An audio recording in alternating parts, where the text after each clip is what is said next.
Let me introduce our panel first. From a senior executive vice president from KT, from Seoul, Korea, Chung-hee Song.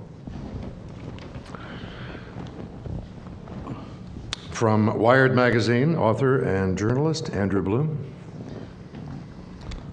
From Amsterdam, former CEO of Amsterdam CityNet, I welcome Herman Wagter. And Vice President for Global Insights at MasterCard, Ted Iacobuzio. And finally, our moderator, Managing Director for Corporate Solutions for Jones Lang LaSalle, Peter Miskovich. Whoops. Watch out. Peter, the show is yours. Okay, thank you. Well, great opening remarks by Susan. Thank you so much. I thought I'd have each of our panelists just give a brief 20-second overview of their background and role and relevance to this topic, and then we'll kick off with some questions. So, Andrew, let's start with you, please. Sure. Good morning. I come from the world as a journalist, mostly writing about architecture and urban planning. Until about 4 years ago when I started work on exploration of the physical infrastructure of the internet. I wrote a book called Tubes, A Journey to the Center of the Internet, where essentially I went to visit the internet. I went to visit the internet exchange points and the data centers and the undersea cables and tried to say what they look like and what they smell like and how they fit together at a macro global level. Less about sort of fiber to the home, more about the backbones and choke points. More recently, though, that's shifted to applying some of the thinking about public space, and that comes from architecture and urban planning, to this notion of what the future of our broadband is. How public is it? Who owns it? What are the constraints, not just on speed, but on the collection of data? Great. Jogi?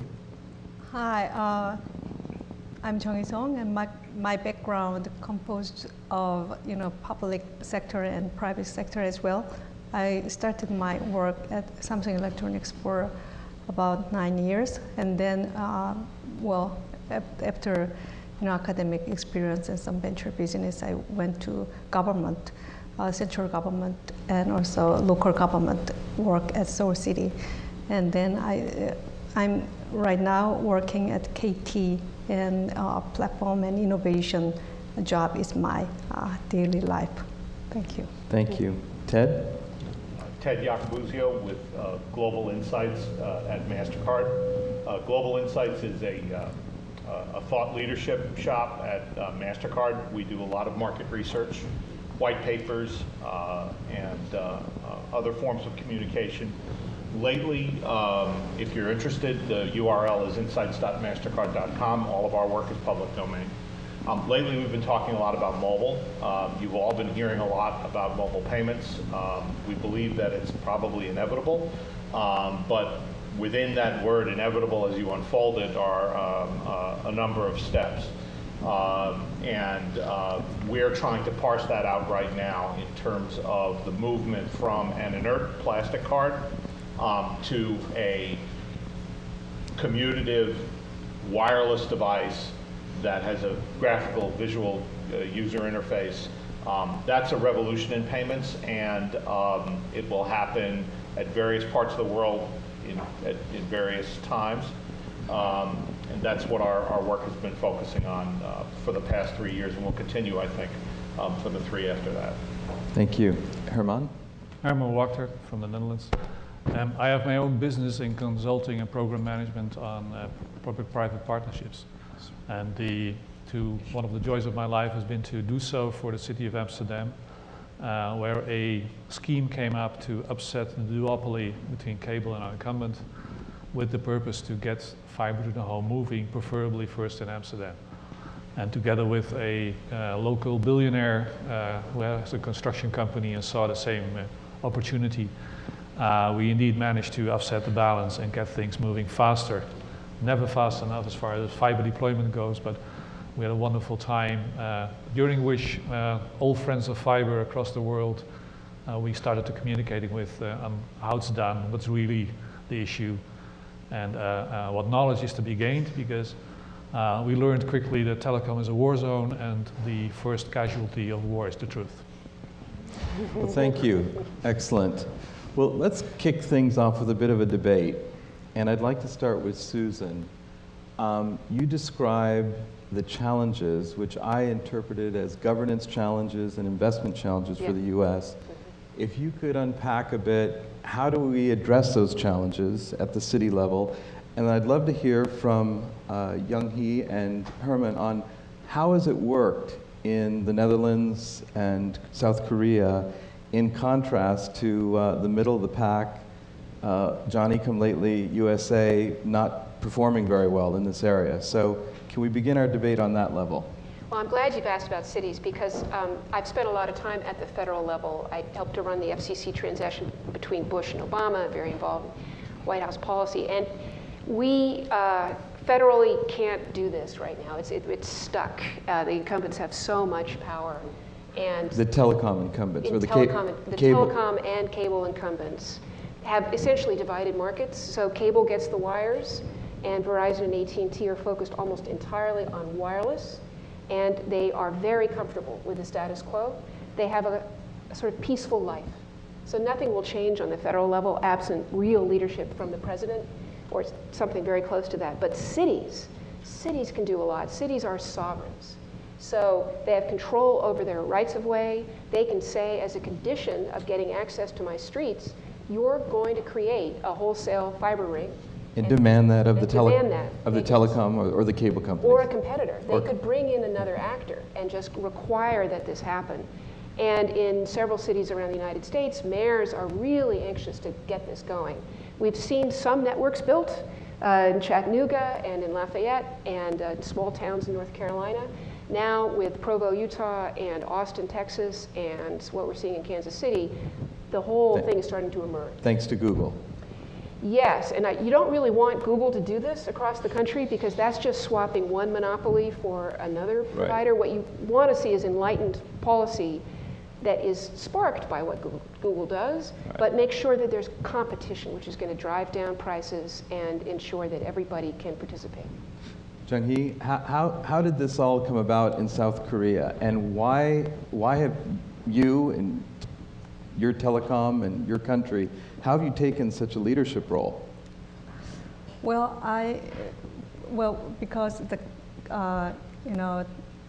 in Korea and these days everywhere, people are using terms like smart city or ubiquitous city, as Susan said, and clouds interchangeably.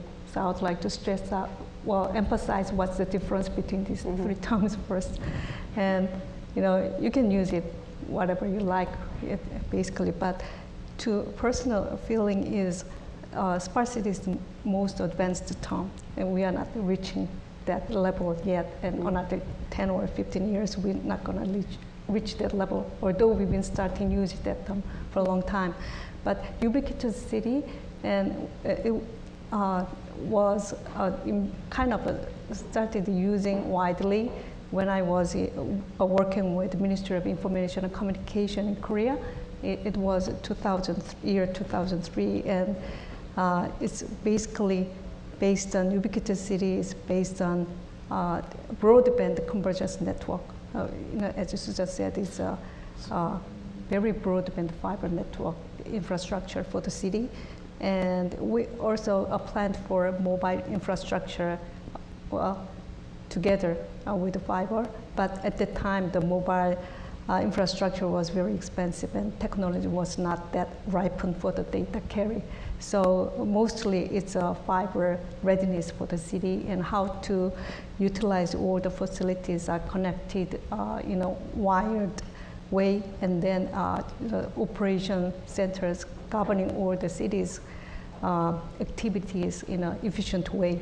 And to promote those city development, government enacted a ubiquitous promotion law in year 2008. Finally, it took many years to... From 2003 to 2008? Yeah, and there are many issues, amongst the governments, ministries, competition, and local and central government conflict and everything, and private partnership, business model conflict, everything, and who's gonna subsidize after once it's built, who's gonna pay up for all the initial investment and those kind of things.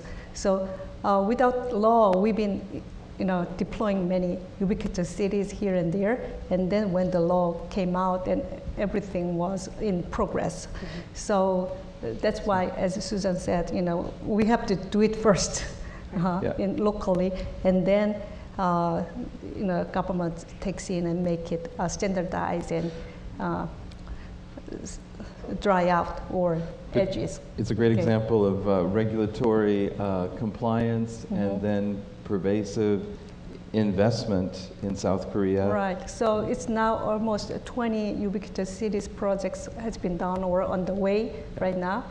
And I think Cloud City, since it's the theme of today, so I think it's a ubiquitous city with added mobile broadband network capability and added data analysis, smartness, and intelligence that becomes smart city. So it follows Susan's theme of ubiquitous fiber leads to ubiquitous wireless, which leads to the cloud cities of South Korea. Is that a fair statement? Yes.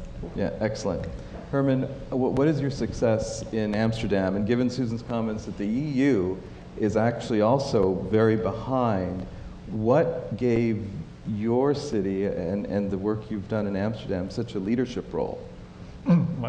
Actually, you should see most of the Netherlands is one big city. We pick out Amsterdam, but generally it's too small to make all these differences. We're lucky. Due to luck, the Netherlands have become the Switzerland of the internet. It's a very little known fact that if you would count all the connectivity, undersea cabling, the big trunks of the internet coming into countries, the Netherlands is in absolute terms on the 5th place, but in relative terms per capita, way off the scale, number one.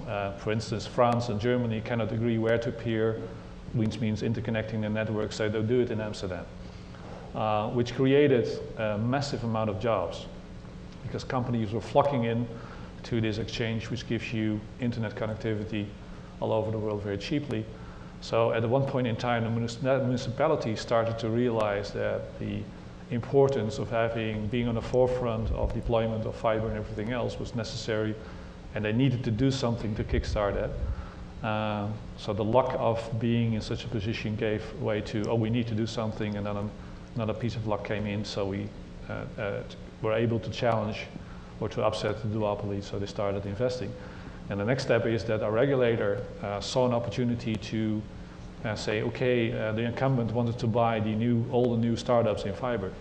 You can do that, but you have to mandate open fiber access to everybody.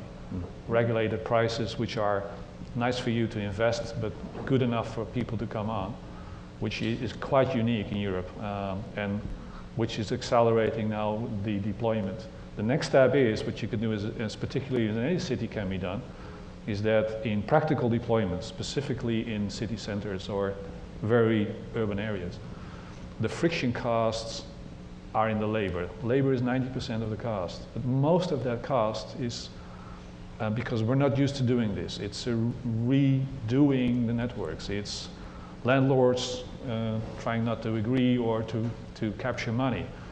All kinds of rules which are not used to, this deployment is going very fast. You can do almost a mile in a day. Try to do that with a sewer. So that if you apply the regulation of sewer deployment on fiber, things go wrong. And there's a lot of experimentation going on, has been going on, and to make that easier, the end result is, up till now, a 30-35% drop in capex.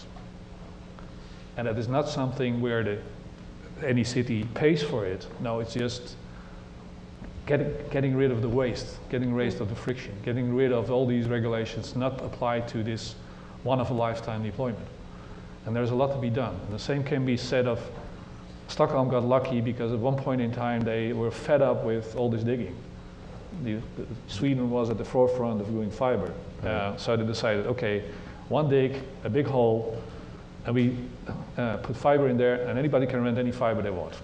Well, pretty soon after that, it was a success. All the condominiums asked for, can we have a connection? Well, that's private. Yes. Well, can we have a connection? Okay. Does anybody do it? Then we'll do it. And so things started rolling, but you can learn from that. What were the time frames for Amsterdam and Stockholm? Was this a 10-year horizon? Yes, yeah, 10 to 20-year horizon. The idea is to do something where shortly after the internet bubble burst, Right. because Right. everybody's 2001. We'll do it, and nobody did it. Right. And everybody got away. Oops, nobody's doing it. 2003, is there a plan? How can we do it with little money and still get things going? First deployments in 2007, learning with bumpy roads, and now finally It's interesting to see Korea and your examples follow similar course of time, Yeah. that these are not 2-year, most of our clients and municipalities look for 2 and 3 year ROI paybacks, and these are 10 or 15-year horizons that we're discussing. even more. Even more. It's like Even more. trains. It's big infrastructure. Yeah, Big electrification is such a great analogy. Yeah. Andrew, in terms of citizenry, what are the benefits? So we've heard about challenges. Why should people care about cloud cities and this next generation of digital infrastructure? Well, I think at the moment it is the abundant bandwidth that makes so many things possible across the landscape. I mean, that's from whether new business startups or more sort of city informatics and all these things.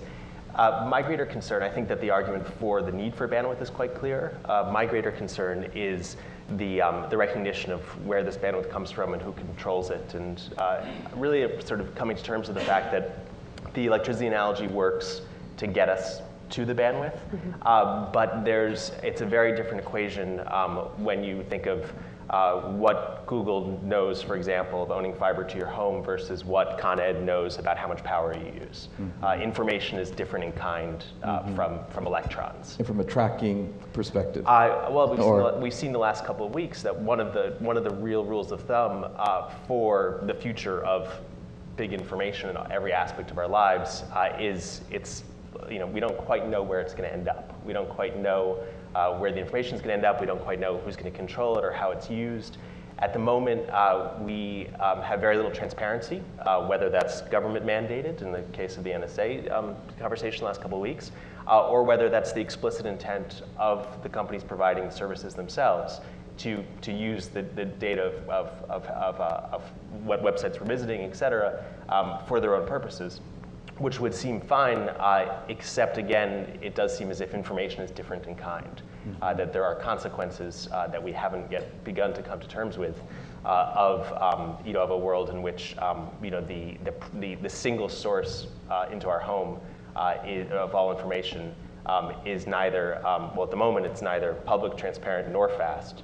If it can't be, public, The then worst at of least all it can worlds. be transparent. And if it can't be public or transparent, then at least maybe it could be really fast. Right. Well, speaking of the recent NSA risk issue, Ted, given that MasterCard is a financial institution, you're on your way with this very interesting initiative for financial transactions. Can you highlight some of the risks and also benefits that you believe cloud cities, next generation digital infrastructure will bring to your customers, and what should we be wary of on this journey? Well, if anything is going to happen, it's going to happen in the cities for what may or may not be obvious reasons. I mean, Susan pointed out that fiber means mobile, and mobile is certainly where the world is going. I think there's certainly a risk in terms of the public not knowing exactly how they're being watched. But the research that we've conducted globally shows pretty starkly that consumers are aware that to a certain extent they are being watched, and by and large are okay with it, as long as they feel they're getting something in return. Now that can be an explicit offer or a discount, or it can simply be the convenience and the speed of being wired into a global network. But it is a give and take with most consumers. There is this is some market research that we conducted in 9 markets around the world. About 17% of our respondents form a segment that we call proactive protectors. These are people, they're largely male, by the way. These are people who are aware that they're being watched, are very comfortable with technology, and do what they can to make sure that the extent extent to which they're being watched is mitigated to a certain extent. The rest of the demographic, it's the Wild West. They are comfortable with being observed. Now, whether they're comfortable with being observed on the part of the government, that's a different story. But if a commercial enterprise is watching them, recording their behavior and detecting the patterns, most consumers are okay with that as long as it winds up being an offer, there being an offer of some service at the other end. I think the risk is much more along the lines of large swaths of the population being, and this is a global issue, being excluded from the new world. So the digital divide. Yes, the digital divide. I mean, there was a story in the FT earlier this week. A man wrote from Paris saying that Paris is turning into a theme park for the 1%. I don't know that that's a danger. And so is New York, by the way. Yes, and I think that there's also a danger of any large city becoming that. But this is a problem in the developing world as well as in the developed world. Look at what happened in Kenya. People did not trust the banks, they did not trust cash, and they started using cell minutes as currency. Now Kenya's probably, in our index, it's the fourth most advanced mobile payments market in the world. It's a relatively poor, relatively small East African nation. And if there are any Austrians in the audience, there's spontaneous order there. But even in the US, there are people who will go to payday lenders and check cashing parlors, when in fact there's a multitude of financial services and payment options that are available to them, if only they would come in. So I do think that there is an exclusion risk here that I think is perhaps even more dire and more threatening than the risk of unwarranted surveillance, if that's than the privacy risk. Than the privacy risk, yes. Right.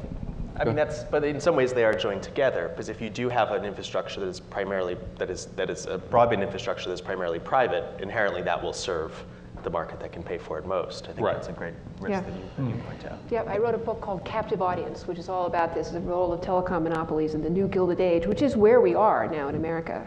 And it's not evil, but private operators will systematically underserve the poor, gouge the rich, and just do the best they can to cherry pick markets. And that's a real problem for basic infrastructure like this. And what do we need? Stronger federal governance and mandate? And so the cities, the states, I mean, in New York, we have multiple layers of governance. And we're helping develop the 30-year infrastructure plan for New York City. Yeah. And one of our biggest challenges, we have close to 3,000 municipalities in this region who are trying to develop a strategy. So how, Susan, in your view, and perhaps others, how do you mitigate that complexity and deal with that risk, which I think is a very real risk of creating failure? Right, well, 2.2 million New Yorkers don't have internet access in our great out of 8 out of 8 million. So that's really something. And only a sovereign, Bloomberg could have done something about this to Mayor Bloomberg, not Bloomberg Enterprises. Right. I know it's hard to keep the hats straight. To just say, look, we're being captured in New York City by Verizon and Time Warner Cable. There's just no doubt. The outer boroughs are some of the least served areas in the country. So just to say, we require this infrastructure everywhere and use our power over the subway to make it happen. Well, I know, in Williamsburg, I've heard you can barely get DSL. Yeah. And yet in Chelsea, if you're near Google, you have free gigabit per second wireless broadband. Yeah. And again, going back to this digital divide, I mean, is this true?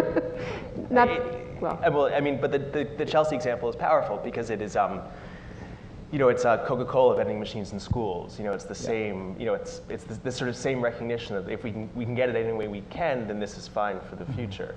From a corporate perspective. From a corporate perspective, and it's never. I mean, we all click very quickly through the terms of service, but the terms of service are there.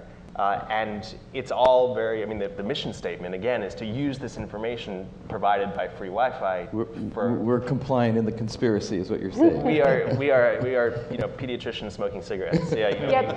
But for the youngsters in Williamsburg, the entrepreneurs, this is like breathing air. They cannot understand why the situation is this way. You can't launch a new business without making elaborate steps to try to get reasonably priced connectivity. That's no way for the city to do well. The other piece of that is, New York is a bandwidth capital of the world. At a wholesale. Could be. No, it is. At an international level, more networks of the internet meet and connect to each other physically in New York than most anywhere else, perhaps Amsterdam. or Virginia, interestingly. But that doesn't trickle out from the the 3 buildings in which that happens. If you want to get fast access across the street from 60 Hudson Street, which is a sort of fountain of bandwidth, you need to go through Verizon or the cable companies. Yeah, Herman. To add one thing to the conversation, we've been talking mobile and fixed, and my strong opinion is that since 2010, which by the way was the introduction of the iPad, the world has changed significantly in that we have some mobile, we do have some fixed, we have a huge usage of nomadic. Yeah. Nomadic knowledge workers, nomadic. Yeah, but the nomadic use is we go somewhere with our pads and scream for the first Wi-Fi and coffee. And meet. I think in meeting places in cities, the oasis of coffee, a share, and good Wi-Fi is where people will flock to meet, because that's what you do in a city. You're in a city to meet people because it brings you many things. At the same time, you want connectivity. What's the best thing? To have the coffee, the meeting, and the connectivity in the same place. That's why Starbucks and everything else is so very well filled with people who try to stay there. I think for city planners and architects, this new vision that in a city we need lots of these places could help. And the funny thing is, universities across the world have a fantastic, very cheap, very workable system of roaming Wi-Fi. Universities? Yes. 200, 300 universities across the world. If you have access code over here, you go to Amsterdam or Delft, walk into the university, you're connected. That's it. It's a federated system. I cannot understand why universities don't try to export or transplant this type of seamless connectivity, very cheap, federated, into restaurants, public spaces. You name it. It doesn't have to be that commercial. If only the restaurants, if only the bookstores, if only the schools, you could just walk in and don't think about it. Because the big connectivity is Wi-Fi. Even on AT&T will tell you that 50% of the data on iPhones is on Wi-Fi. So it's mobile, yes, So the nomadic use, and architects and cities totally, in my opinion, underestimate the power of this coffee meeting Wi-Fi. Yeah, so like a new social context in terms of how people are working. I mean, I work from 12 devices, and I have AT&T and Verizon, and I use Wi-Fi, and I still find it's not enough, and I find it slow in New York in places. Yes. So, and I think I may be representative as a digital boomer in terms of, the new way of working. Yeah. Right, and I think that just a really simple concept that will help planners is that Wi-Fi is nothing more than sharing a wire. So you've got a wire in a building, and then you open up its end so everybody can use it. That's it. It's not magical. No. And so every city planner should require that every building make that available as a cloud around its, its structure, so that you just build then islands of connectivity that are always available and open. And universities will tell you how to do that without having the burden of asking for the code, or having it totally open, which is also an issue. And the bandwidth does trickle up. I mean, if there isn't enough bandwidth connected to the Wi-Fi, as you probably know from hotel stays at some point recently where the internet barely works, we need at the neighborhood level and at the building level, there's nowhere near enough. Let me ask a question. Like our firm, we oversee close to 3 billion square feet of commercial real estate around the world. Our clients, corporate campuses, building landlords, why are they so latent or resistant? And how have you in Korea or in Amsterdam overcome the building landlord, individual owner challenge? Because here in New York, even for, green, clean technologies, energy efficiency, actually the ADA sprinklers, were fought here in New York for many years until we finally got ADA and sprinklers in buildings. So what's the secret to, again, sort of a collaborative, governance on this issue? I'll take. Well, first, consumers are very, demanding in Korea. Yeah. It's users are demanding to the landlord. Individual consumers. Individual consumers, demanding to the operator, demanding to the government. I think that's the first driver. And do they vote? I mean, do they vote in terms of their demands? How do they? And even current Seoul mayor, and I think his next bow will be, he tried to open up more Wi-Fi across the city. Actually, even one company like KT has a 60,000 AP or hotspots in Seoul only. So we invested so much on citywide Wi-Fi. So when we open up these Wi-Fi to city government, it's going to be a real financial disaster to us. So we are compromising with them how much we're going to open up, especially bus stops. And if you ever come to Korea, then Seoul bus stops is one of the most crowded areas, subways and bus stops. And we are renovating bus stops into a, kind of very fancy bus stops with So like Wi-Fi, mini Starbucks are your bus stops? Is that where you're going? Everything. And so that kind of hotspots, and even on bus, and even on bus, so far bus, city wants to offer free Wi-Fi to the citizens. Right. And also, in terms of releasing high-speed data network to the subscribers or citizens, in Korea, LTE is a red ocean already. So in America, some 4G parts I see LTE is it's a given. Parts, but upgrading this mobile network to a next generation is really cost-consuming thing and very painful for the telco operators. But we have to do it because consumers are demanding. Yeah, they're demanding it. Yes. Excellent. So last year, actually, KT was a slow starter in 4G LTE because we've been investing so much Wi-Fi and 3G network and Vibro network more than any other competitors. So we've been a little slower starter, but we complete the nationwide network implementation less than a year because we kind of apply the cloud technology to deploying mobile network. So in mobile station, we split them into data units and mobile units, and then data units are aggregated into a big virtualization data center. And then we just spread out all the radio units whenever traffic is increasing. Great So strategy. that way, Great strategy. Any other comments on how do we combat the governance again and the disengagement of stakeholders? I agree with if the end users want it, provided there is no blockage by law, anybody will follow them. And fortunately enough, in the Netherlands at one point in time, it was illegal to sell somebody a long-term locked-in contract of longer than 1 year. So landlords have no lever, which helps a lot. For the rest, it's getting experience, bagging, social issues. So we did that building by building, having the people living in a building, getting together, getting their enthusiasm to do so. And then if you have enough people, things go ahead. It's like a communal uprising. Yes, but and that's the difficult part for the people who are selling and incumbents they're usually selling by buying a TV ad, but now you have to really meet people, which they don't like. Uprisings are great, but this doesn't happen by magic. Their policy plays a very important role here. So the mayor of Seoul demanding that Wi-Fi be open and insisting on wholesale fiber in the subways. In Amsterdam, the laws that preventing the landlords from locking people up. We've got a real vacuum in the United States when it comes to state, federal, local law, you name it. It's all been completely released. Right, and therein lies our challenge. That's our Andrew, challenge. Any final comments? Then we're going to open up for some questions. Yeah, two pieces of that. One is the recognition that at the wholesale, the international backbone level, bandwidth is incredibly cheap and the prices are going down all the time. Right.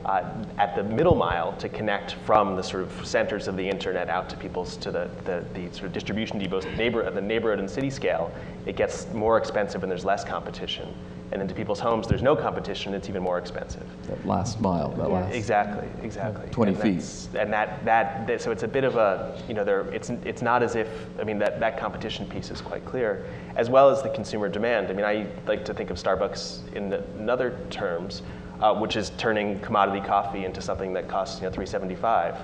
And I think that that could happen with bandwidth as well, that it's not just your online or your offline, but there's both a quality of service and perhaps a sort of policy attached to that. A sort of this is what we don't do with your information. That is being done. The Sonic.net, ISP in California, does market itself based on part of that sort of organic internet. Yep. Excellent. Herman? One last comment to architects, or question to architects. I have a constant battle in the Netherlands with architects and architect schools saying that their education is not fit for this century because they're designing homes where as if connectivity doesn't exist. It's At the residential level? Also in multi-dwelling units, what you see is if you have to bring in fiber into a multi-dwelling unit or just simple LAN cabling or something like that in a home, you have to, in a new $1 million apartment, you have to drill holes. Right.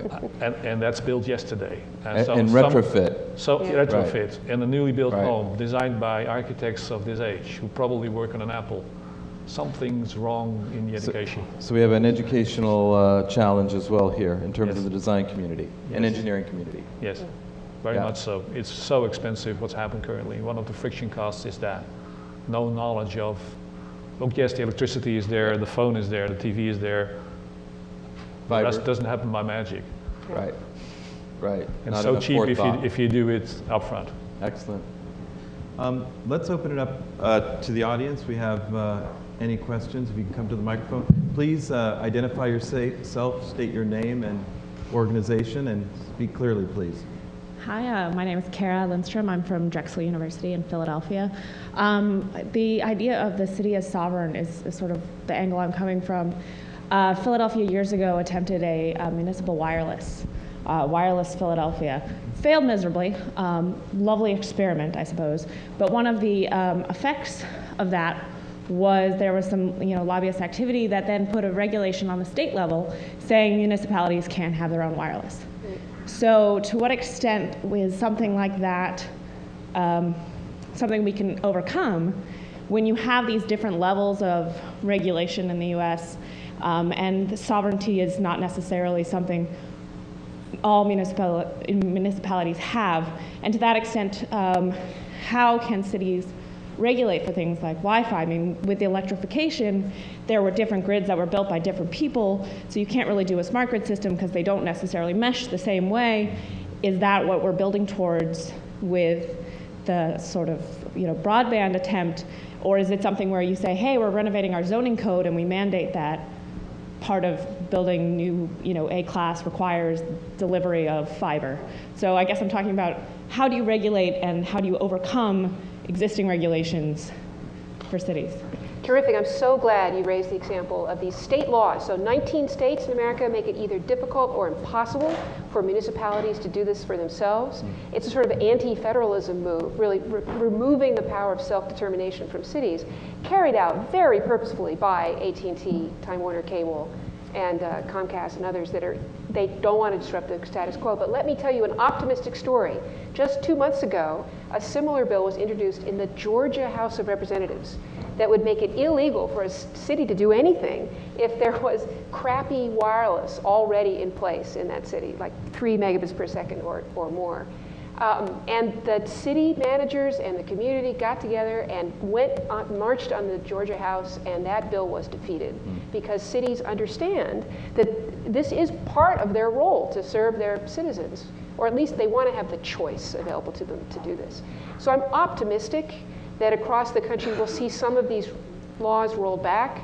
The problem is that the existing companies have enormous state house operations. They're very good at sort of filling the room with fog and getting their bills passed. So lobbying and everything. And so from my perspective, extremely important to get people interested in these issues, especially young people, and get them activated and politically engaged.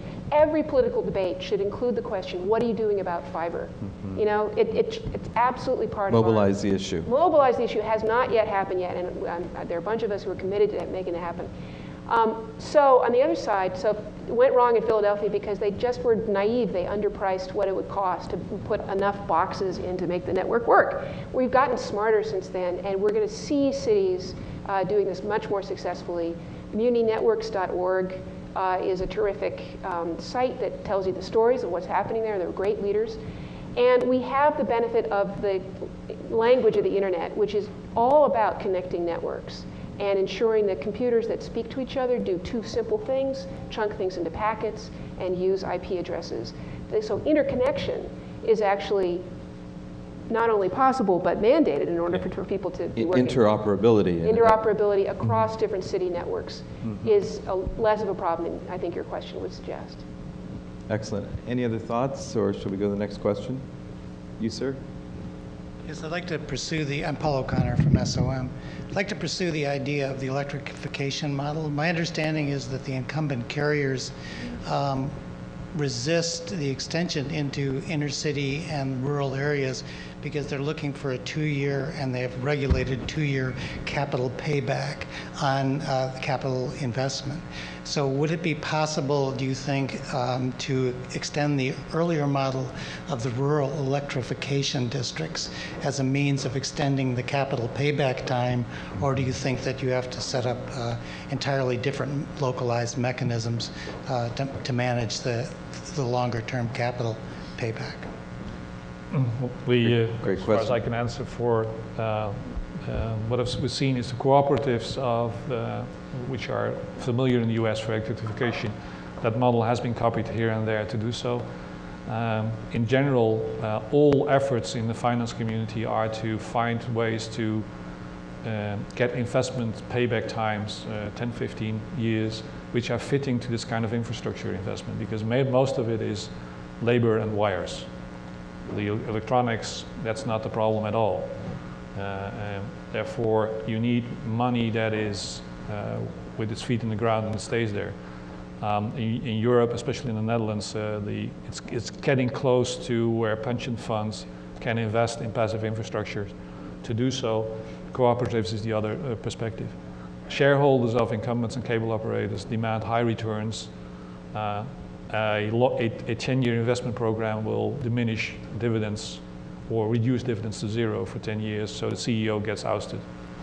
Right. That won't happen. So there has to be a middle ground. So there are in some areas of the world, you see a separation of the physical infrastructure with a long-term payback and investment levels from the electronics, which has a 3-5 year investment level. Yep. Thank you. Great question. You, sir? Good morning. Mike Grigsby, Kansas City. Mayor James talked about Kansas City getting Google Fiber, and we're the happy recipients of Google Fiber. We've talked a lot about this morning on the infrastructure side. Let me swing the question over on the marketing, the front end side. We had an interesting occurrence in Kansas City when Google came in. They had an incredible marketing agenda. They created fiber hoods, and then it was kind of user-filled at that point. What we saw in the city was a distinct divide between the haves and the have-nots, for lack of a better term. And it wasn't, one of the initiatives that they put together was $25 a month for 12 months, and then you would have internet, 7 meg internet free for 7 years. Incredible incentive to get into the game. What we saw was like I said, for lack of a better term, the have-nots didn't even go to that extent. My question, and would like to hear your thoughts on it, is how are cities inducing people to see the value of what high-speed internet is going to come? I don't think there's any argument of the people in this room that we see the value of it. Right. But for people who are not traditionally used to having that, what are cities doing, or how are you inducing people to see the value and jump on board for that? And I think a secondary question is, how do we address the digital divide, even if we get all the governance in place? And what is that economic model because I was in Kansas City, and I know the Google folks well, and I think it's a great pioneering effort. But is it the model for the future, and how do we address the digital divide? Susan? Well, we know that for many people who don't have internet access, there are a number of barriers. One of them is cost. The other one is just awareness of its relevance to their lives. And what Google did that was successful was have some demonstration vans. You could go and see what was possible. But the Google model is not the right one for the country as a whole, because when we rolled out the phone system, by the way, our phone system was the envy of the world when it was built. In 1910, basically. But we were first. We were first. And we have this idea of universal service. It's a kind of social contract. Yeah. Everybody gets service at a reasonable price. This should cost about $25, $30 a month. and it should be available everywhere. And that requires the coasts to cross-subsidize the inner parts of the country, the rural sections. We were totally comfortable with that when it came to the telephone. Somehow, high-speed internet access is being treated as a luxury, some shiny object. It's like a first-run movie. And we have not transferred that same set of social understandings over into internet access yet. So requiring people to sort of make an affirmative choice to have internet access seems to me to be sort of wrong-headed if they don't understand it yet. It's part of the obligation of us. We are a public to ensure that everybody has access at a reasonable cost. I'm increasingly trying to draw the distinction between between information companies and telecommunications companies. Yeah. They seem to be in very different businesses, and I think that Google Fiber really illustrates that certainly for an information company, it is especially a very successful and rich one. It makes a lot of sense to bring fiber to people's homes, but in the long run, the possible consequences of the control of that line seem quite large. Distinct from the model of a telephone company that provides communications, and that's it. That is not in the business of using that communications for further purposes. Not yet. Yeah, and perhaps we've got to show the cost benefit at the longer term as a nation to recognize and realize what you're both describing. Next question, please. There are so many parallels that I'm struck. I'm with Congress for the New Urbanism on the board. And your name, please? Laura Heery. And the funding and financing for networked infrastructure for walkable, resilient street networks just went missing the past few decades. It's very interesting to think how infrastructure needing to be networked for fiber, and all over the United States, the demand to retrofit suburbia and create density, walkability, livability seem to be on somewhat parallel tracks, and it seems like there's some teaming up that we should work on. And then I'm curious, though, what we've seen occur, say Atlanta, is self-taxing districts. While they're waiting for the world to change, you'll have districts that seem parallel in scale to the Google district that will tax themselves to retrofit for walkability, bikeability, maybe some rainwater collection, the meeting space, because the funding and financing just really doesn't exist in any standard way. And where is this again, please? Well, there are about Atlanta. 20 self-taxing districts in Atlanta. And Atlanta, Midtown Georgia. is probably a very good example with Georgia Tech, a university, and the city, and the self-taxing district transformed to achieve certain networked, livable, dense rezoning. It's a whole mix of transportation infrastructure, zoning, infill of mix of uses that take place. So I'm curious about, again, this neighborhood scale, the district scale, how well that works in the world of fiber to have a buildup. So you almost have districts compete with each other.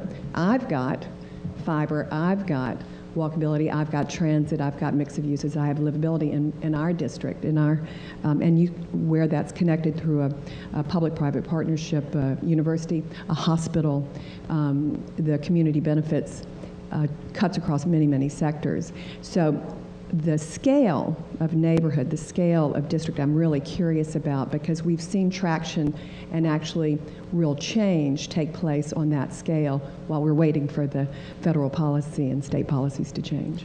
So I guess the question is, neighborhoods, and I would challenge, how does a neighborhood, organize as a governance entity? I mean, Susan? Or? Well, this is a collective action problem, and this is a telecom industry where scale really matters and drives down costs. So actually, the larger unit that you can operate on, the better it's going to be for financing and everything else. Right. But business improvement districts can ensure that they have it.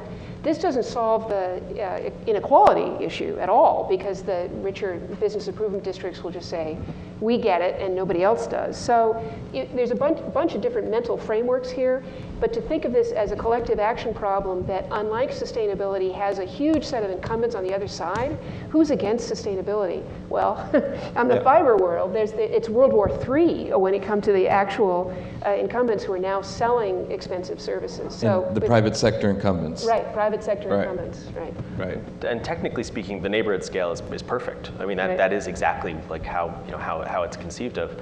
I mean, I have a vision of, sort of, well, the neighborhood well, but rather than the well, it's your email server. With a Genius Bar and a guy who then can help fix your computer and says, oh yes, by the way, your email's sitting right here, and you have that sort of sense of accountability. But the market forces at the moment, of course, are the opposite. Nobody starts an internet company that isn't meant to scale globally, and that's a key tension at the moment. Yeah. So we have 5 minutes remaining. What I'd like to do is have each of our panelists provide the audience your vision in 5 sentences or thereabouts on what does the future look like in your view? 2020, 2030. Where will we be? Where should we be? Let's begin with Herman. I'll take 2030 because we've learned timescales matter. 2020 is close, pretty close. It's infrastructure takes time, it's very hard. I think that where you should want to be is that the most spaces where people meet, ubiquitous high-speed Wi-Fi is there to attach where we attach and where we meet. So economy grows, which drives up the demand for all these fiber deployments in the neighborhoods going further and further. The more, and it's a tipping point, as soon as you got 30–40% penetration and the volume goes up, the ball starts rolling. We see that everywhere. As soon as you go beyond that point, it's uphill and then downhill. So it begins to scale. Right. Scale 30%, then it's downhill. Everybody starts throwing money at it. Yeah. Because that's the thing that will happen. So I want to be first in. And you see it globally, potentially. Yes, that is up to the 30–40%, and then. Right. We've got critical mass. So hopefully, in the next decade, we'll reach that point everywhere. And very good. Then let it go. Ted. I agree that 2020 is too close. As far as 2030 is concerned, I'm going to have to say I don't know what it's going to look like because the market has taken, again, I'm talking about payments, which I think has got to be a very important part of any city ecosystem looking into the future. The ability to conduct payments on the electronic grid has got to be a huge part of that. I don't know what it's going to look like. If you look at the numbers at the end of last year, bona fide mobile payments, not payments made with a tablet device through a browser, which is really e-commerce, but bona fide mobile payments, 99% of them took place in a Starbucks. So that on the consumer side, it's not really happening the way we thought it was going to happen. On the other hand, there is the proliferation of these dongle devices, of which Square is probably the most prominent. Okay. Does anybody want to take a guess as to how many companies have approached MasterCard to register so that they can take a MasterCard payment on a dongle device? No. 90. And it'll be 100 by the end of next month. So it's just huge. Uptake is not quite what we expected. Is that a lot? That's huge. Right. These are separate. There are 90 cafes using Square. No, yeah. 90 separate Square devices, like iZettle. I see. 90 separate devices who come to MasterCard for registration. 90 different Squares. So where it's happening is going to be happening at the merchant end, it turns out. But then, of course, that changes completely the definition of a merchant. The merchant becomes you and me, because how long is it going to take Samsung to integrate payment acceptance into every smartphone that they produce? I would say about 18 months. So it's happening, but it's happening in ways that we can't really guess. Okay, we have 90 seconds left. Jung. Well, in year 2030, I think, as industrial revolution did to human labor, I think cloud and big data will do our white-collar labor. So I think, no longer a knowledge person has edge on industry any longer. I think you think we'll be there? Yeah. Yes. Mm-hmm. Andrew. I think that our demand for bandwidth and the importance it has to us will create a consumer demand that, if Susan is hopefully successful, will mean a major shift in the cable and telecom landscape. And I think 10 years from now, it won't be, it won't be the cable giants. It will be an entirely new set of more diverse and competitive. So you're optimistic with the transformation of the industry? I'm optimistic because of how much we need it and want it. Yeah. Susan, final comment. Right, so if this all works out, the screens are everywhere, the devices disappear, and we take this for granted like electricity, water, and air. Excellent. I want to thank our panel for an excellent conversation, and we'll continue the dialogue. Thank you. Really?